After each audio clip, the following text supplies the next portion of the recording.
ഇറാനിലെ യുദ്ധം Persian Gulf രാജ്യങ്ങളെ വൻ പ്രതിസന്ധിയിലാണ് കൊണ്ടെത്തിച്ചിരിക്കുന്നത്. ബദൽ മാർഗങ്ങൾ ചിലത് പയറ്റുന്നുണ്ട് അവർ. എന്നാൽ എത്ര നാളുകൾ അവർക്ക് ഈ ബദലുകളെ ആശ്രയിച്ച് മുമ്പോട്ട് പോകാൻ കഴിയും എന്നത് ചോദ്യമാണ്.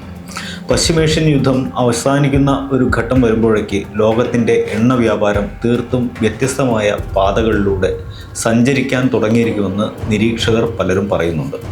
ലോകക്രമത്തെ വലിയ തോതിൽ മാറ്റും ഹോർമൂസ് പ്രതിസന്ധി എന്ന് അവർ പറയുന്നു.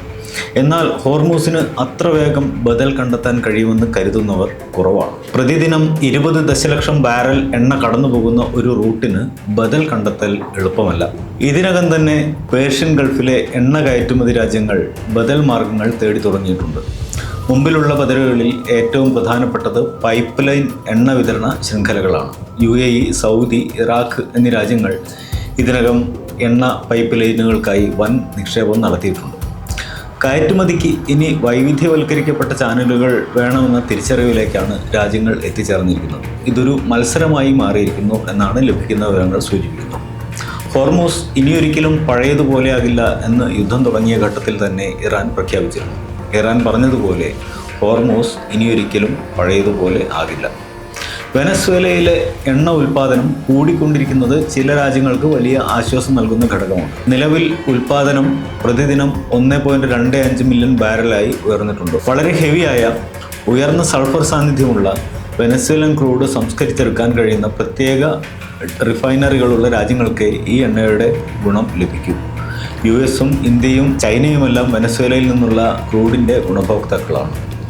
ഹോർമൂസ് എന്ന് തുറക്കുമെന്നതിൽ അനിശ്ചിതത്വം തുടരുകയാണ്. അമേരിക്കയും ഇസ്രായേലും ഇറാനെ ആദ്യം ആക്രമിച്ചപ്പോൾ ഹോർമൂസ് പ്രതിസന്ധി മുൻകൂട്ടി കണ്ടിരുന്നില്ല. ഇറാൻ തങ്ങളുടെ ജീവനാഡിയായ ഹോർമൂസ് ഒരിക്കലും അടക്കില്ലെന്നാണ് US-ഉം ഇസ്രായേലും കരുതിയത്. എന്നാൽ ഇറാൻ അമ്പരപ്പിക്കുന്ന ആ തീരുമാനമെടുത്തു. എങ്കിലും ഈ അടച്ചിടൽ അധികകാലം തുടരാൻ ഇറാന് കഴിയില്ലെന്നും അനുമാനിക്കപ്പെട്ടു. ആ അനുമാനവും തെറ്റി. ഇറാൻ ഹോർമൂസ് പ്രതിസന്ധി നീട്ടിക്കൊണ്ടുപോകാൻ നിശ്ചയിച്ചു. ഇതോടെയാണ് എണ്ണ കയറ്റുമതി രാജ്യങ്ങൾ അടിയന്തര ബദൽ പദ്ധതികൾ തയ്യാറാക്കാൻ തുടങ്ങിയത്. ഹോർമൂസിനെ ബൈപ്പാസ് ചെയ്യാനുള്ള പേർഷ്യൻ ഗൾഫിൻ്റെ താൽപ്പര്യത്തിൻ്റെ ഉത്തമ ഉദാഹരണമാണ് UAE-യുടെ Abu Dhabi crude oil pipeline. കരയിലൂടെ പൈപ്പിട്ട് എണ്ണ ഒമാൻ കടലിലേക്ക് തുറക്കുന്ന ഫുജൈറയിലേക്ക് എത്തിക്കുകയാണ് ഇതുവഴി ചെയ്യുന്നത്. നിലവിൽ UAE ഉൽപ്പാദിപ്പിക്കുന്ന എണ്ണ പേർഷ്യൻ ഗൾഫിലെ ടാങ്കറുകളിലേക്ക് കയറ്റുകയും ഹോർമൂസ് കടലിടുക്ക് കടന്ന് തുറന്ന സമുദ്രങ്ങളിലേക്കും വിവിധ രാജ്യങ്ങളിലേക്കും എത്തിക്കുകയുമാണ് ചെയ്യുന്നത്. ഈ കടലിടുക്ക് സഞ്ചാരത്തെ മറികടക്കാനാണ് ഫുജൈറയിലേക്ക് മരുഭൂമിയിലൂടെ 360 കിലോമീറ്റർ ദൈർഘ്യമുള്ള പൈപ്പ് ലൈൻ ഇടുന്നത്. ഫുജൈറ തുറമുഖം സ്ഥിതി ചെയ്യുന്നത് ഹോർമൂസ് കടലിടുക്കും കടന്നുള്ള അറബിക്കടലിലാണ്. ഇവിടെ നിന്ന് എവിടേക്ക് പോകാനും തടസ്സങ്ങളില്ല. അബുദാബിയിലെ ഹബ്ഷാൻ എണ്ണപ്പാടങ്ങളിൽ നിന്നാണ് ഈ പൈപ്പ് ലൈൻ തുടങ്ങുന്നത്. ഒമാൻ ഉൾക്കടലിന് അഭിമുഖമായി UAE-യുടെ കിഴക്കൻ തീരത്താണ് ഫുജൈറ സ്ഥിതി ചെയ്യുന്നത്. അബുദാബിയിൽ നിന്ന് നേരെ കിഴക്കോട്ട് മരുഭൂമിയിലൂടെ പൈപ്പ് ലൈൻ സഞ്ചരിച്ച് ഫുജൈറയിലേക്ക് എത്തിച്ചേരുന്നു. ഇവിടെ നിന്ന് കപ്പലുകളിലേക്ക് നേരിട്ട് അസംസ്കൃത എണ്ണ കയറ്റാൻ കഴിയും. പേർഷ്യൻ ഗൾഫിനെയും ഹോർമൂസ് കടലിടുക്കിനെയും പൂർണ്ണമായി ഒഴിവാക്കാം. ദശലക്ഷക്കണക്കിന് ബാരൽ അസംസ്കൃത വസ്തുക്കൾ സൂക്ഷിക്കാൻ കഴിവുള്ള ഒരു വലിയ ഓൺഷോർ സ്റ്റോറേജ് ടെർമിനൽ ഫുജൈറയിൽ സജ്ജമാക്കിയിട്ടുണ്ട്. ഫുജൈറയിലെ തുറമുഖം വളരെ ആഴമുള്ളതാണ്. ലോകത്തിലെ ഏറ്റവും വലിയ എണ്ണ ടാങ്കറുകൾക്ക് ഈ തുറമുഖത്തിലേക്ക് അടുക്കാൻ കഴിയും.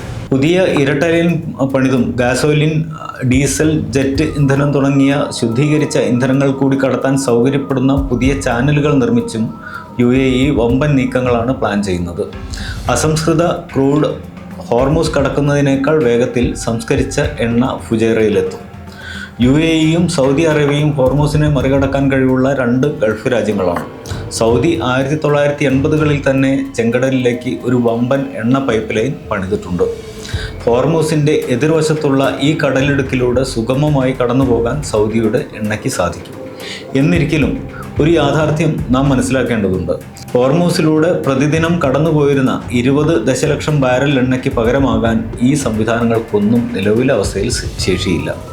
ഉദാഹരണത്തിന് Abu Dhabi crude oil pipe line ദിവസം ഫുജൈറയിലേക്ക് എത്തിക്കുക പരമാവധി 1.5 ദശലക്ഷം ബാരൽ എണ്ണയാണ്.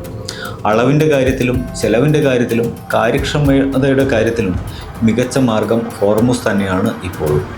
ഇത് മനസ്സിലാക്കി തന്നെയാണ് ഇറാൻ ഹോർമൂസിനെ തുരുപ്പുചീട്ടായി ഉപയോഗിക്കുന്നത്. എണ്ണ പൈപ്പ് ലൈനുകൾക്ക് താൽക്കാലികമായ ഒരു ബദലാകാനും UAEയെയും സൗദിയെയുമെല്ലാം സാമ്പത്തികമായി നിലനിർത്താനുമെല്ലാം സഹായിക്കും. പക്ഷേ ആഗോള ഊർജ പ്രതിസന്ധി പൂർണ്ണമായും പരിഹരിക്കാൻ അവയ്ക്ക് കഴിയില്ല.